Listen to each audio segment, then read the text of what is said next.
Hello everyone. Today I'm gonna start a new sort of series I've kind of had the idea for since like 2020, really. I kind of started some episodes and it kind of fell apart quickly because, well, that's when I started that idea, November 2020. And then everything that happened in summer happened and I lost all motivation. Um, Basically, I've set a lot of projects and ambitions for myself this year, especially considering, how hollow and depressing 2025 was. I've talked about it at length, how while it was happening, how I felt like everything had just grinded to a halt in my life since November 2024. Due to obvious reasons, the election being the main one, but in general, I lost so much of my confidence and motivation for anything, in part because of that, but also euphoria get received in the way I wanted it. I've talked about that a lot, but that's a thing that made me so insecure when working on music. Like, I got way too fucking obsessed with subjective criticisms of my art and my vision. I have a very specific vision that I've built for myself for the future that I'm currently executing. Working on my album again. In fact, I've ordered exactly how I want to execute it, how I want to work on each phase of its development.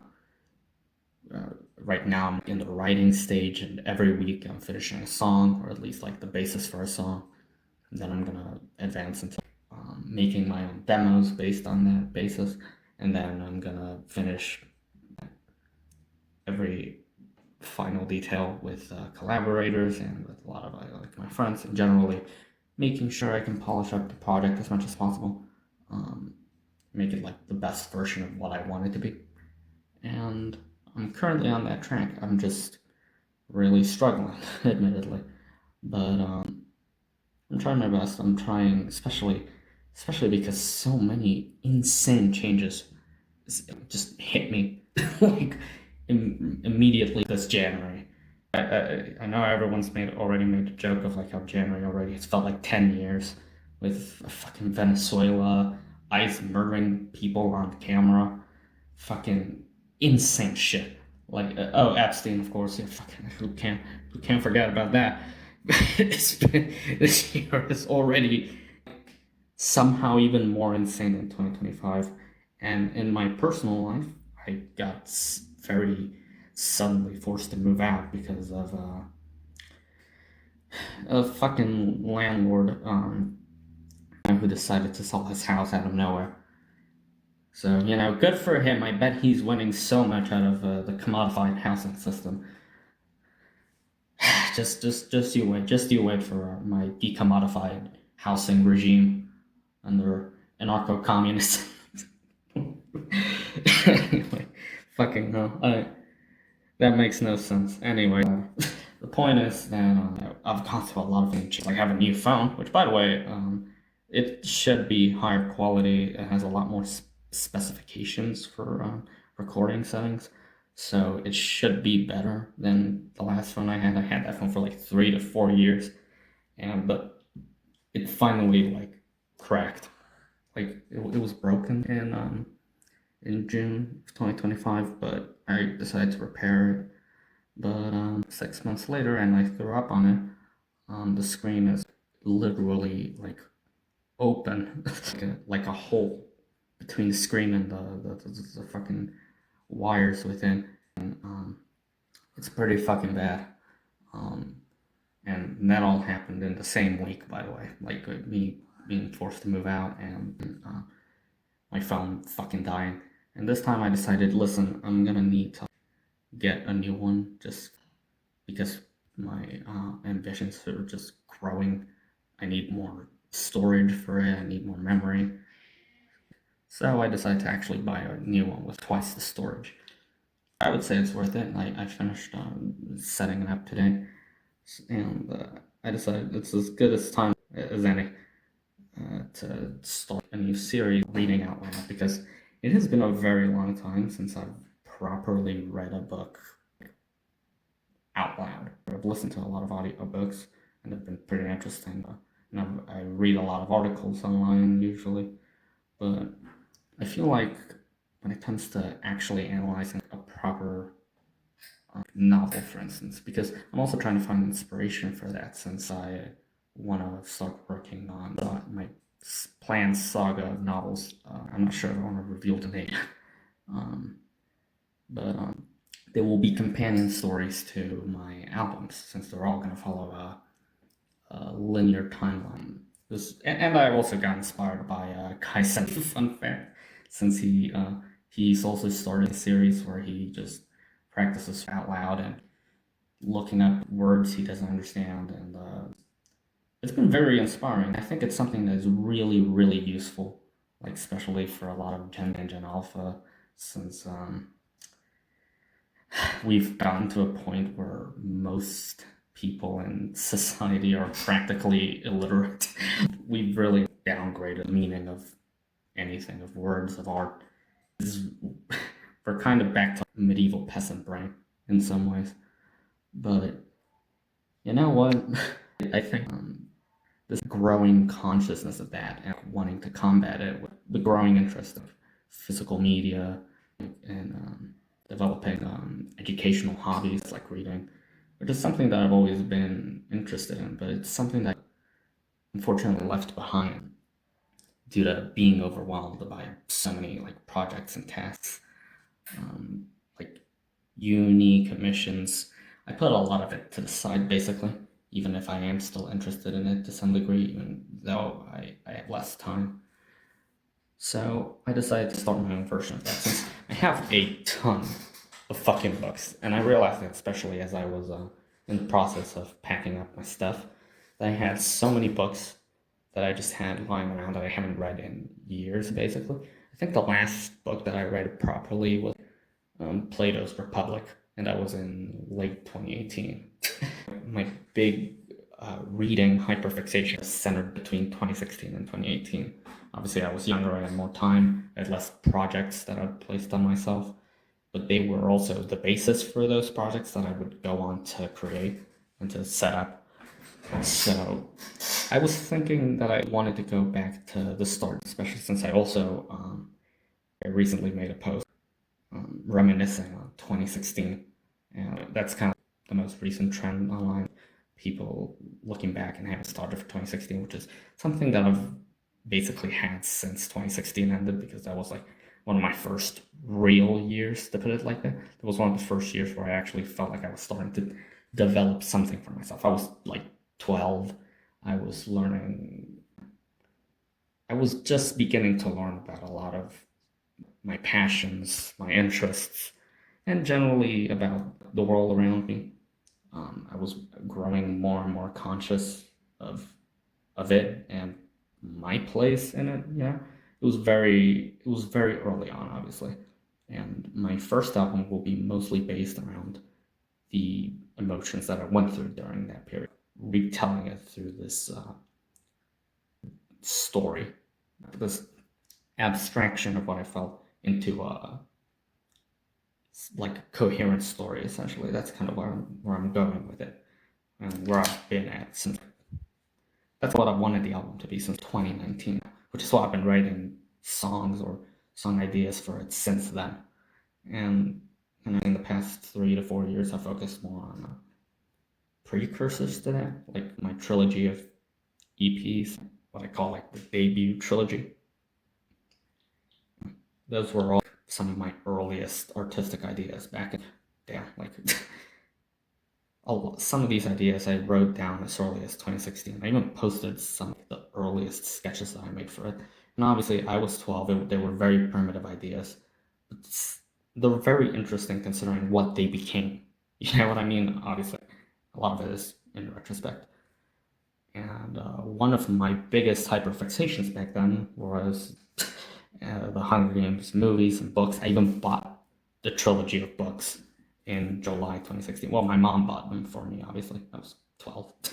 But this was the first series of novels that I was genuinely really invested in. I didn't know I had autism back then, by the way. I didn't even get a diagnosis until like 2023. But anyway, the point is, it's very interesting, and it's a saga that I've wanted to come back to for a long time because obviously there was like a period, and this happened with a lot of my earliest hyperfixations, where I was very invested in it emotionally. I really love its aesthetic, and I liked a lot of the superficial elements of it, but I still didn't really understand or had the analytical capacity to dive deeper than that at the time. So I just stuck with that for a little bit, and then it started to fade out.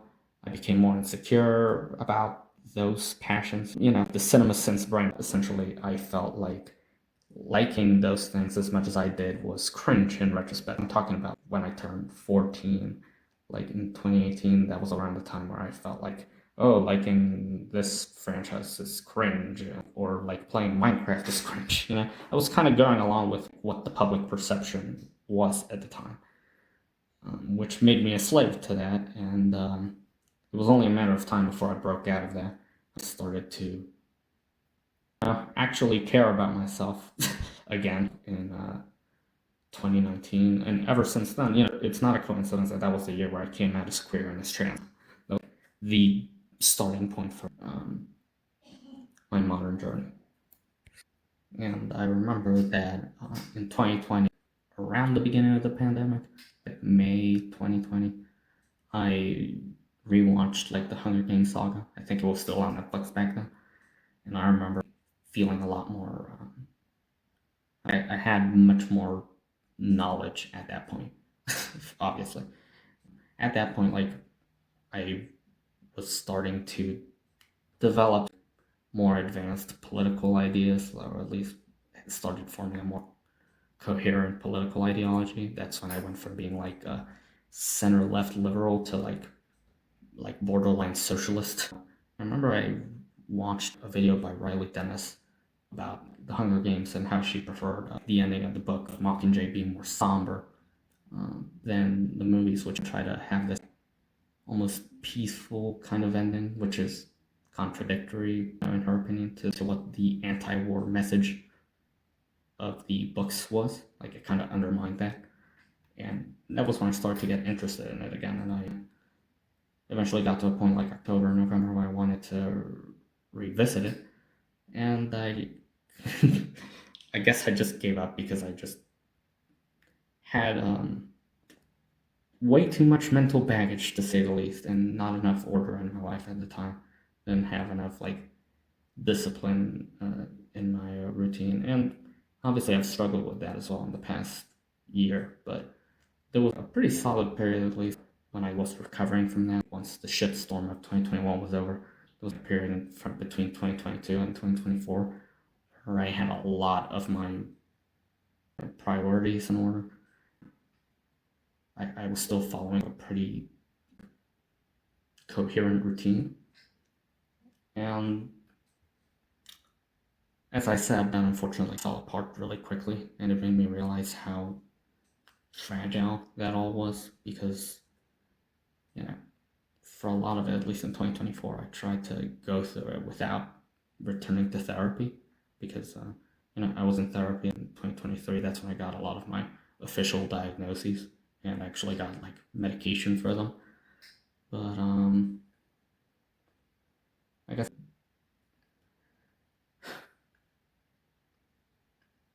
something that terrifies me personally is just how easily you can just, or at least for me, having a variety of mental health issues like chronic depression, social anxiety, BPD, autism. It's like all of those combined make it really, and by those I mean the symptoms that I suffer the most from, make it really easy to let myself go sometimes, especially during periods of insane crisis like late 2024 and literally all of 2025. All of 2025 was a fucking disaster. It's still generally my worst year since like 2018, generally. The circumstances are really different, obviously, but in terms of how much I let myself go, yeah, there's no comparison. Not even 2021 was this bad. At least back then, 2021, I had enough friends that kept my feet on the ground, but this past year, all of them are also suffering. You know, a lot of them were also going through their own crisis.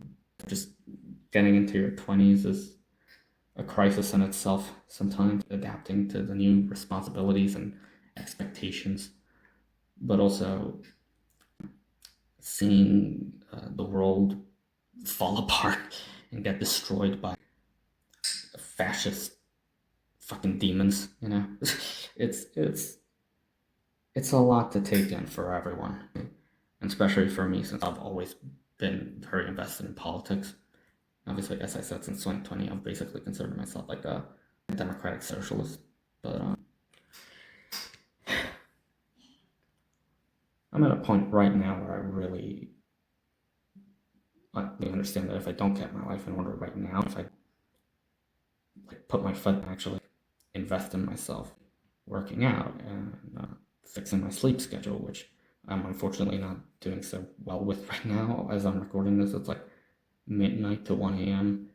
I know, but I thought, since I was just writing a song, the 5th song for my album, and I have a lot of ideas for its melody and its theme in general, but sometimes I struggle to actually write anything down. Like, where do I even start? Should I start with what I already got, which is like a melody and a lyric that I want to be later in the verse? You know, I guess right now my brain is still barely adjusting to being in a new house. I got so thrown off guard so quickly that right now getting everything back in order when I barely even had order to begin with has been a lot, you know. So I've decided maybe the best way right now is to just do it, like to just sprint through it, trying to take the steps necessary for the changes that I want. And one of those is to invest again in my literacy and my reading, my voice training. Right now, I'm not putting too much strain on my voice since I'm just giving y'all a general recap. But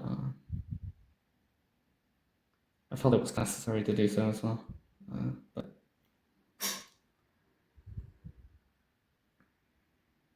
today, basically, I'm going to be reading, tonight, whatever. I want to be reading the Hunger Games trilogy, by Susan Collins, of course. Classic. This was, I think, literally the first novels that I ever read of my own volition. I really wanted to read these books after watching the films, which at that point, Mockingjay Part 2 had just come out. So, I'm gonna be reading Chapter 1, Part 1, The Tribute. When I wake up, the other side of the bed is cold. My fingers stretch out, seeking Prim's warmth, but finding only the rough canvas cover of the mattress. She must have had bad dreams and climbed in with our mother. Of course she did. This is the day of the reaping. I prop myself up on one elbow. There's enough light in the bed to see them. My little sister Prim, crawled up on her side, cocooned on my mother's body, their cheeks pressed together in sleep. My mother looks younger, still worn but not so beaten down. Prim's face is as fresh as a raindrop, as lovely as the primrose for which she was named. My mother was very beautiful once too, or so they tell me. Sitting at Prim's knees, guarding her, is the world's ugliest cat. Mashed in nose, half of one ear missing, eyes the color of rotting squash.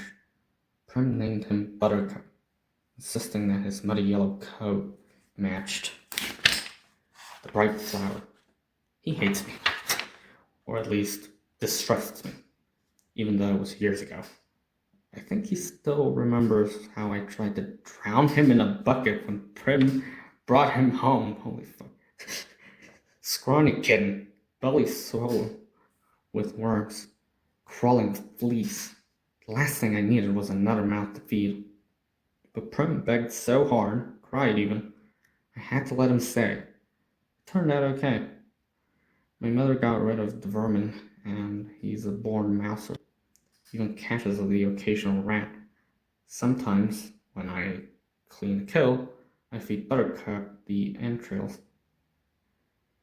He has stopped hissing at me. Is it entrails or entrails? Let me check that real quick.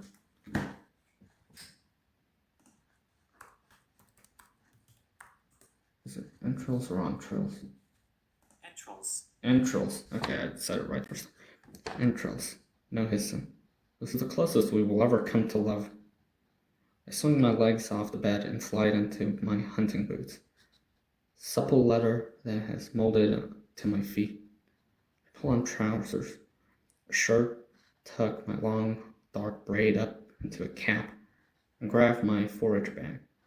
On the table, under a wooden bowl, to protect it from hungry rats and cats alike, sits a perfect little goat cheese wrapped in basil leaves. Prince gift to me on the ribbon day. I put the cheese carefully in my pocket as I slip outside. Our part of District 12, nicknamed the Scene, is usually crawling with coal miners heading out to the morning shift at this hour. Men and women with hunched shoulders, swollen knuckles, many who have long since stopped trying to scrub the coal dust out of their broken nails, the lines of their sunken faces. But today, the black cinder streets are empty. Shutters on squat gray houses are closed. The reaping is until 2. May as well sleep in, if you can. Our house is almost at the edge of the seam. I only have to pass a few gates to reach the scruffy field called the meadow, separating the meadow from the woods. In fact, enclosing all of District 12 is a high chain link fence topped with barbed wire loops. In theory, it's supposed to be electrified 24 hours a day as a deterrent to the predators that live in the woods. Packs of wild dogs, lone cougars, bears, they used to threaten our streets. But since we're lucky to get 2 or 3 hours of electricity in the evenings, it's usually safe to touch. Even so, I always take a moment to listen carefully for the hum. That means the fence is live. Right now, it's silent as stone. Concealed by a clump of bushes, I flatten out on my belly and slide under the 2-foot stretch that's been loose for years. There are several other weak spots in the fence, but this one is so close to home, I almost always enter the woods here. As soon as I'm in the trees, I retrieve a bow and sheath of arrows from a hollowed log. Electrified or not, the fence has been successful at keeping the flesh eaters out of District 12. Inside the woods, they roam freely, and there are added concerns like snakes, rabid animals, and no real path to follow. But there's also food if you know how to find it. My father knew, and he taught me some before he was blown to bits in a mining explosion. There was nothing even to bury. I was 11 then. 5 years later, I still wake up screaming for him to run. Even though trespassing in the woods is illegal, and poaching carries the severest of penalties, more people would risk it if they had weapons. But most are not bold enough to venture out with just a knife. My bow is a rarity, crafted by my father along with a few others that I keep well hidden in the woods, carefully wrapped in waterproof covers. My father could have made good money selling them, but if the officials found out, he would have been publicly executed for inciting a rebellion. Most of the peacekeepers turn a blind eye to the few of us who hunt, because they're as hungry for fresh meat as anybody is.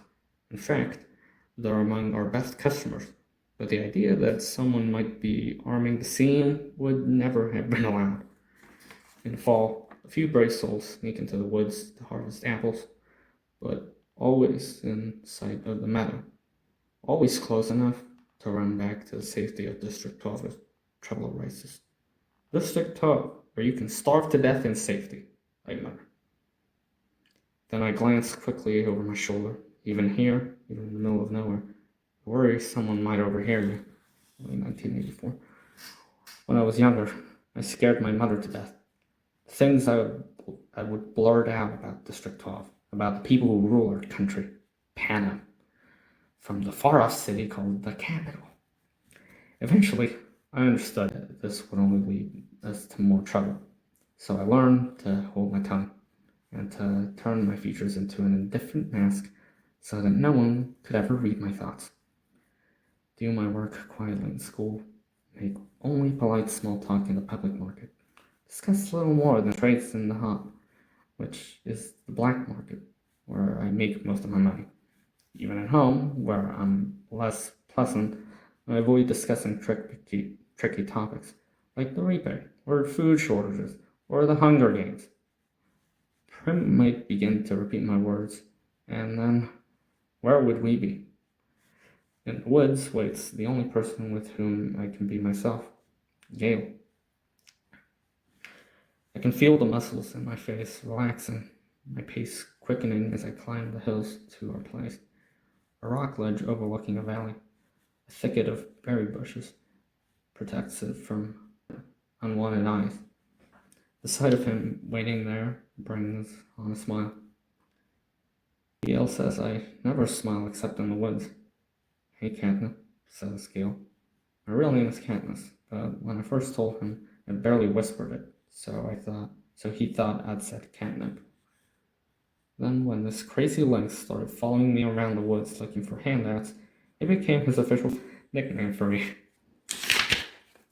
I finally had to kill the lynx because he scared off game. I almost regretted it because he was bad company, but I got a decent price for his belt. Look what a shot. Gale holds up a loaf of bread with an arrow stuck in it, and I laugh. It's real bakery bread, not the flat, dense loaves we would make from our grain rations. I take it in my hand, pull out the arrow, and hold the puncture in the crust in my nose, inhaling the fragrance that makes my mouth flood with saliva. Fine bread like this is made for special occasions. Still warm, I say. You must have been at the bakery at the crack of dawn to trade it. What did it cost you? Just a squirrel. I think the old man was feeling sentimental this morning, says Gale. Wish me luck. Well, we all feel a little closer today, don't we? I say, not even bothering to roll my eyes. Prim left us cheese. 8 cheese. I pull it out. His expression brightens at the treat. Thank you, Prim. We'll have a real feast. Suddenly, he falls into a capital accent as he's Effie Trinket, the maniacally upbeat woman who arrives once a year to read our names at the reaping. I almost forgot. Happy Hunger Games. He plucks a few wild berries from the bushes around us. And play the odds. He tosses a berry in a high arc toward me. I catch it in my mouth and break the delicate skin with my teeth. The sweet tartness explodes across my tongue. Be ever in your favor. I finish with equal verve. We have to joke about it because the alternative is to be scared out of your wits. Besides, the capital accent is so affected, almost anything sounds funny in it. I watch Gale pulls out his knife and slices the bread. He could be my brother. Straight black hair, olive skin. We even have the same gray eyes. But we're not related, at least not closely. Most of the families who work the mines resemble one another this way. That's why my mother and Prim, with their light hair and blue eyes, always look out of place. They are. My mother's parents were part of the small merchant class that caters to officials, peacekeepers, and the occasional scene customer. They ran an apothecary shop in the nicer part of District 12. Since almost no one can afford doctors, apothecaries are healers. My father got to know my mother because on his hunts, he would sometimes collect medicinal herbs and sell them to her shop to be brewed into remedies. She must have really loved him to leave her home for the scene. I try to remember that when all I can see is the woman who sat by, blank and unreachable, while her children turned to skin and bones. I try to forgive her for my father's sake, but to be honest, I'm not the forgiving type. Gil spreads the bread slices with the soft goat cheese, carefully placing the basil leaf on each while I stripped the bushes of their berries. We settled back in a nook in the rocks. From this place, we are invisible, but we have a clear view of the valley, which is teeming with summer life. Greens to gather, fruits to dig, fish iridescent, iridescent in the sunlight. The day is glorious, with a blue sky and soft breeze. The food's wonderful, with the cheese seeping into the warm bread and the berries bursting in our mouths. Everything would be perfect if this really was a holiday. If all the day off meant was roaming the mountains with Gale, hunting for tonight's supper. But instead, we have to be standing in the square at 2 o'clock waiting for the names to be called out. We could do it, you know, Gale says quietly. What? I ask. Leave the district, run off, live in the woods. You and I, we can make it, says Gale. I don't know how to respond. The idea is so preposterous. If we didn't have so many kids, he quickly adds. He adds quickly. They're not our kids, of course, but they might as well be. Gale's 2 little brothers and a sister, Prim, and we may as well throw in our mothers too, because how would they live without us? Who would fill those mouths that are always asking for more? With both of us hunting daily, there are still nights when game has to be swapped for lard or shoelaces or wool. Still nights when we go to bed with our stomachs growling. I never want to have kids, I say. I might, if I didn't live here, says Gil. But you do, I say, irritated. Forget it, he snaps back. The conversation feels all wrong. Leave? How could I leave Prim, who is the only person in the world I'm certain I love, and Gale is devoted to his family? He can't leave, so why bother talking about it? And even if we did, where did this stuff about having kids come from? There's never been anything romantic between Gale and me. When we met, I was a skinny 12-year-old, and although he was only 2 years older, he already looked like a man. It took a long time for us to even become friends, to stop haggling over every trade and begin helping each other out. Besides, if he wants kids, Gil won't have any trouble finding a wife. He's good looking, he's strong. He's strong enough to handle the work in the mines, and he can hunt. You can tell by the way the girls whisper about him. When he walks by in school, then they want him. It makes me jealous, but not for the reason people would think. Good hunting partners are hard to find. What do you want to do? I ask. We can have fun, fish or gather. Let's fish at the lake. We can leave our poles and gather in the woods. Get something nice for tonight, he says. Tonight, after the reaping, everyone is supposed to celebrate, and a lot of people do. I'm relieved that their children have been spared for another year. But at least 2 families will pull their shutters, lock their doors, try to figure out how they will survive the painful weeks to come. We make it out well. The predators ignore us on a day when easier, tastier prey abounds. By late morning, we have a dozen fish, a bag of greens, and, best of all, a gallon of strawberries. I found a patch a few years ago, but Gail had the idea to string mush nuts around it to keep out the animals. On the way home, we swing by the hub, the black market that operates in an abandoned warehouse that once held coal. When they came up with a more efficient system that transported the coal directly from the mines to the trains, the hub gradually took over the space. Most businesses are closed by this time on reaping day, but the black market's still fairly busy.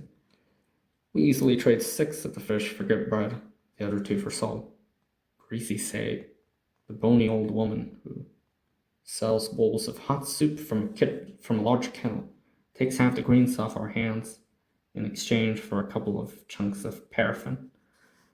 We might do a tad better elsewhere, but we make an effort to keep on good terms with Greasy Sade. She's the only one who can consistently be counted on to buy Wild Dog We don't hunt them on purpose, but if you're attacked and you take out a dog or two, well, me is me. Jeez, fuck.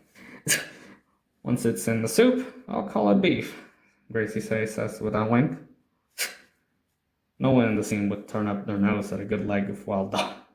But the peacekeepers who come to the hob can afford to be a little choosier. Good for them. When we finish our business at the market, we go to the back door of the mayor's house, sell half the strawberries, knowing he has a particular fondness for them and can afford our price. The mayor's daughter, Madge, opens the door. She's in my year at school. Being the mayor's daughter, you'd expect her to be a snob, but she's alright. She just keeps to herself, like me. Since neither of us really has a group of friends, we seem to end up together a lot at school, eating lunch, sitting next to each other at assemblies, partnering for sports activities. We rarely talk, which suits both of us just fine. Today, her drab school outfit has been replaced by an expensive white dress, and her blonde hair is done up with a pink ribbon, reaping clothes. Pretty dress, says Gail. Matt shoots him a look, trying to see if it's a genuine compliment or if he's just being ironic. It is a pretty dress, but she would never be wearing it ordinarily. She presses up her lips together and then smiles. Well, if I end up going to the Capitol, I want to look nice, don't I? Now, it's Gail's turn to be confused. Does she mean it, or is she messing with him? I'm guessing the second. You won't be going to the Capitol, Gail says Gail coolly. His eyes land on a small circle of pin that adorns her dress. Real gold, beautifully crafted. It could keep a family in bed for months. What do you have? 5 entries? I had 6 when I was just 12 years old. That's not her fault, I say. No, it's not. No one's fault. Just the way it is, says Gail. Madge's face has become closed off. She puts the money for the berries in my hand. Good luck, Katniss. You too, I say, and the door closes. We walk toward the scene in silence. I don't like that Gail took a dig at Madge, but he's right, of course. The reaping system is unfair, with the poor getting the worst of it. You become eligible for the reaping the day you turn 12. That year, your name is entered once, at 13 twice, and so on until you reach the age of 18, the final year of eligibility, when your name goes into the pool 7 times. That's true for every citizen in all 12 districts in the entire country of Penang. But here's the catch. Say you are poor and starving, as we are, you can opt to add your name more times in exchange for tesserae. Each tessera is worth a meager year's supply of grain and oil for one person. You may do this for each of your family members as well. So at age 12, I had my name entered 4 times. Once because I had to, and 3 times for tesserae for grain and oil for myself, Prim, and my mother. In fact, every year I have needed to do this, and the entries are cumulative. So now, at the age of 16, my name will be in the reaping 20 times. Gail, who is 18, and has been either helping or single-handedly feeding a family of 5 for 7 years, will have his name in 42 times. You can see why someone like Madge, who has never been at risk of needing a tessera, can set him off. The chance of her name being drawn is very slim compared to those of us who have to live in the scene. Not impossible, but slim. And even though the rules were set up by the capital, not the districts, certainly not Madge's family, it's hard not to resent those who have to sign up for tesserae. Gil knows his anger at Madge is misdirected. On other days, deep in the woods, I've listened to him rant about how the tesserae are just another tool to cause misery in our district. A way to plant hatred between starving workers at the scene and those who can generally count on supper, and thereby ensure we will never trust one another. It's to the capital's advantage to have us divided among ourselves, you might say, if there were no ears to hear but mine. If it wasn't reaping day, if a girl with a gold pin and no tesserae had not made what I'm sure she thought was a harmless comment. As we walk, I glance over at Gale's face, still smoldering underneath his stony expression. His rages seem pointless to me, although I never say so. It's not that I don't agree with him, I do, but what good is yelling about the capital in the middle of the woods? It doesn't change anything. It doesn't make things fair. It doesn't fill our stomachs. In fact, it scares off the nearby game. I let him yell, though. Better he does it in the woods than in the district. Gale and I divide our spoils, leaving 2 fish, a couple of loaves of good bread, greens, a quart of strawberries, salt, paraffin, and a bit of money for each. See you in the square, I say. Wearing something pretty, he says blankly. At home, I find my mother and sister are ready to go. My mother wears a fine dress from her apothecary days. Prim is in my first reaping outfit, a skirt and a ruffled blouse. It's a bit big on her, but my mother has made it stay with pins. Even so, she's having trouble keeping the blouse tucked in at the back. A tub of warm water waits for me. Scrub off the dirt and sweat from the woods, and even wash my hair. To my surprise, my mother has laid out one of her own lovely dresses for me. Soft blue thing with matching shoes. Are you sure? I ask, trying to get past rejecting offers of help from her. For a while, I was so angry, I wouldn't allow her to do anything for me. And this is something special. The clothes from the past are very precious to her. Of course, let's put your hair up too, she says. I let her towel dry it and braid it up on my head. I can hardly recognize myself in a cracked mirror that leans against the wall. I look beautiful, says Prim in a hushed voice. I look beautiful. Nothing like myself, I say. I hug her because I know these next few hours will be terrible for her. Her first reaping. She's about as safe as you can get since she's only entered once. I won't let her take out any tesserae, but she's worried about me, that the unthinkable might happen. I protect Prim in every way I can, but I'm powerless against the reaping. The anguish I always feel when she's in pain wells up my chest and threatens to register on my face. I notice her blouse is pulled out of her skirt in the back again, and force myself to stay calm. Tuck your tail in, you old duck, I say, smoothing the blouse back in place. Prim giggles and gives me a small quack. Quack yourself, I say with a light laugh. The kind only Prim can draw out of me. Come on, let's eat, I say, and plant a quick kiss on the top of her head. The fish and greens are already cooking in stew, but that will be for supper. We decide to save the strawberries and bakery bread for this evening's meal. To make it special, we say. Instead, we drink milk from Prim's goat, Lady, and eat the rough bread made from the tesserae grain. Although no one has much appetite anyway. At 1 o'clock, we head for the square. Attendance is mandatory unless you are on death's door. This evening, officials will come around and check to see if this is the case. If not, you'll be imprisoned. It's too bad, really, that they hold a reaping in the square, one of the few places in District 12 that can be pleasant. The square is surrounded by shops, and on public market days, especially if there's good weather, it has a holiday feel to it. But today, despite the bright banners hanging on the buildings, there's an air of grimness. Camera crews perched like buzzards on the rooftops only add to the effect. People file in silently and sign in. The reaping is a good opportunity for the capital to keep tabs on the population as well.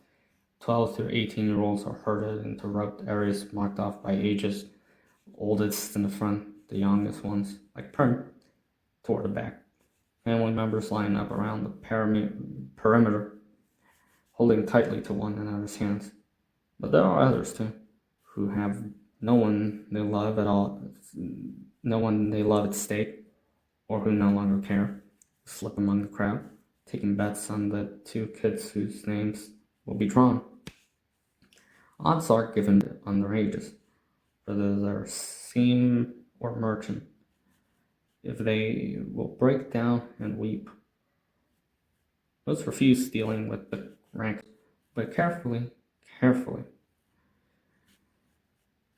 These same people tend to be informers, and who hasn't broken the law? I could be shot on a daily basis for hunting, but the appetites of those in charge protect me. Not everyone can claim the same. Anyway, Gail and I agree that if we have to choose between dying of hunger and a bullet to the head, the bullet would be much quicker. The space gets tighter, more claustrophobic as people arrive. The square is quite large, but not enough to hold District 12's population of about 8,000. Latecomers are directed to the adjacent streets, where they can watch the event on screens as it's televised live by the state. I find myself standing in a clump of 16s from the scene. We all exchange terse nods and focus our attention on the temporary stage that is set up before the Justice Building. It holds 3 chairs, a podium, and 2 large glass balls, one for the boys and one for the girls. I stare at the paper slips in the girls' ball. 20 of them have Katniss Everdeen written on them in careful handwriting. 2 of the 3 chairs fill with Madge's father, Mayor Undersea, who's a tall, balding man, and Effie Trinket, District 12's escort. Fresh from the capital with her scary white grin, pinkish hair, and spring green suit, they murmur to each other and then look with concern at the empty seat. Just as the town clock strikes 2, the mayor steps up to the podium and begins to read. It's the same story every year. He tells the story of Panem, a country that rose out of the ashes of a place that was once called North America. He lists the disasters, the droughts, the storms, the fires, the encroaching seas that swallowed up so much of the land, the brutal war for what little sustenance remained. The result was Panem, a shining capital ringed by 13 districts, which brought peace and prosperity to its citizens. Then came the dark days, the uprising of the districts against the capital. 12 were defeated, the 13th obliterated. The Treaty of Treason gave us the new laws to guarantee peace, and, as our yearly reminder that the dark days must never be repeated, it gave us the Hunger Games. The rules of the Hunger Games are simple. In punishment for the uprising, each of the 12 districts must provide 1 girl and 1 boy called tributes to participate. Sure, this will never backfire. The 24 tributes will be imprisoned in a vast outdoor arena that could hold anything from a burning desert to a frozen wasteland. Over a period of several weeks, the competitors must fight to the death. The last tribute standing wins. Taking the kids from our districts, forcing them to kill one another while we watch. This is the capital's way of reminding us how totally we are at their mercy. How little chance we would stand of surviving another rebellion. Whatever words they use, the real message is clear. Look how we take your children and sacrifice them, and there's nothing you can do. If you lift a finger, we will destroy every last one of you, just as we did in District 13. To make it humiliating as well as torturous, the capital requires us to treat the Hunger Games as a festivity, a sporting event, pitting every district against the others. The last tribute alive receives a life of ease back at home, and their district will be showered with prizes, largely consisting of food. All year, the capital will show the winning districts gifts of grain, oil, and even delicacies like sugar, while the rest of us battle starvation. It is both a time for repentance and a time for thanks, intones the mayor. Then he reads the list of past District 12 victors. In 74 years, we have had exactly 2. Only 1 is still alive. Mitch Abernathy. My God. A paunchy, middle-aged man who at this moment appears hollering something unintelligible, staggers onto the stage and falls into the 3rd chair. He's drunk. It's just like me. Very. The crowd responds with its token applause, but he's confused and tries to give Effie Trinket a big hug. which she barely manages to fend off. The mayor looks distressed, since all of this is being televised. Right now, District 12 is the laughing stock of panic, and he knows it. He quickly tries to pull the attention back to the reaping, introducing Effie Trinket, bright and bubbly as ever. Effie Trinket trots to the podium and gives her signature, "Happy Hunger Games, and may the odds be ever in your favor." Her pink hair must be a wig because her curls have shifted slightly off center since her encounter with Hamish. Just like me. She goes on a bit about what an honor it is to be here, although everyone knows she's just aching to get bumped up to a better district where they can have proper victors, not drunks who molest you in front of the entire nation.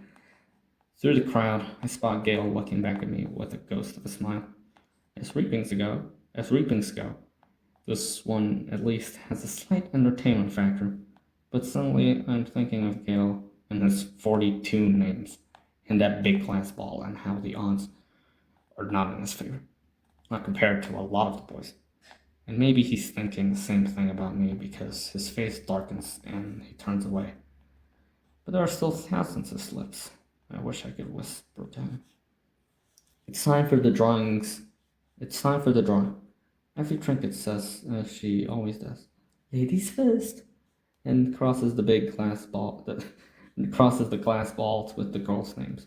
She reaches in, digs her hand deep into the ball, and pulls down the slip of paper. Crowd draws in a collective breath, and then you can hear a pin drop. And I'm feeling nauseous and so desperately hoping that it's not me. It's not me. It's not me. Trinket crosses back to the podium, smooths the slip of paper, and reads out the name in a clear voice, and it's not me. It's Primrose Everdeen. God fucking damn, this is so well written, I gotta say. This definitely has a kind of casual writing style. It's obviously written on the perspective of a 16-year-old who's like living through a hellish, like post-apocalyptic, fucking totalitarian dystopia. It's definitely engaging in that way. You know, you can see why it was like so appealing.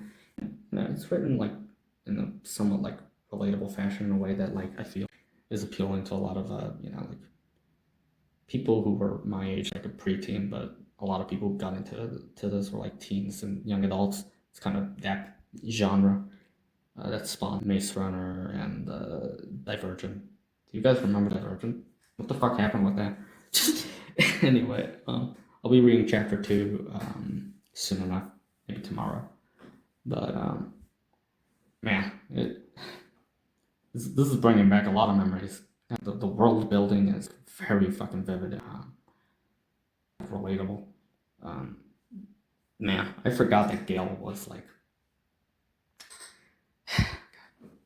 Let's just say it aligned with a lot of things in my life at the time, like the developing relationships I had back then, and well, yeah, it's a long story, but I feel like when I read that, I kind of winced for a second. I was like, Jesus fucking Christ, this is literally me. This is no wonder I got so obsessed with this. I literally going through this shit in my own way.